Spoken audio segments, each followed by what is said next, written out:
Trump's last words to the crowd before getting on the plane were, "Have a good life. We'll see you soon." Till the end, no mention of Joe Biden, period. He spoke about the pandemic in past tense. He, of course, one last time branded it the China virus. He was still litigating VA choice and the tax cuts and the Space Force during these rambling remarks. Maggie Haberman of the New York Times reported that teleprompter was set up and then taken down, and that was the indication we were going to have a president off the top of his head for his last public utterance. Of course, he remains president for the next 3 hours. Yeah, and Brian, you know, Donald Trump, as you said, spoke about the virus in the past tense, and really only in the sense that he gave himself credit for the vaccines. He didn't talk about, just going through what he was supposed to say, and he did veer off of his remarks, there was no word of comfort for the 400,000 families who have lost someone to this virus.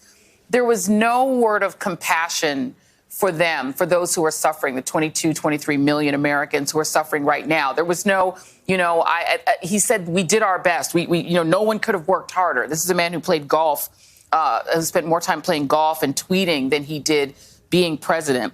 One of the things that I found really remarkable in the remarks he was supposed to give, he talked about our movement, and that he thanked those who are the heart and spirit and soul of our movement. Donald Trump was not the leader of a movement. In theory, he was supposed to be the president of the United States. And these closing remarks did not sound like a president of the United States. It still sounded like he sees himself as the leader of the Trump movement. And that's who he cares the most about. And I think there could not, as Nicole said, be a starker contrast with Joe Biden, who really has his whole life has built him to this moment.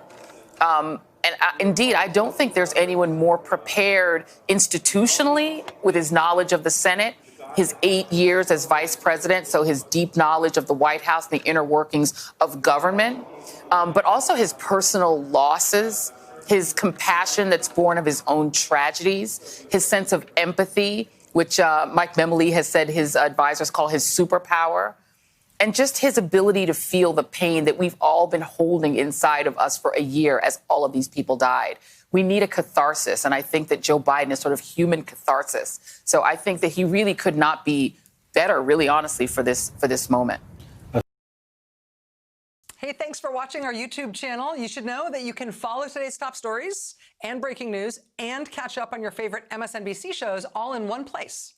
Download the NBC News app today.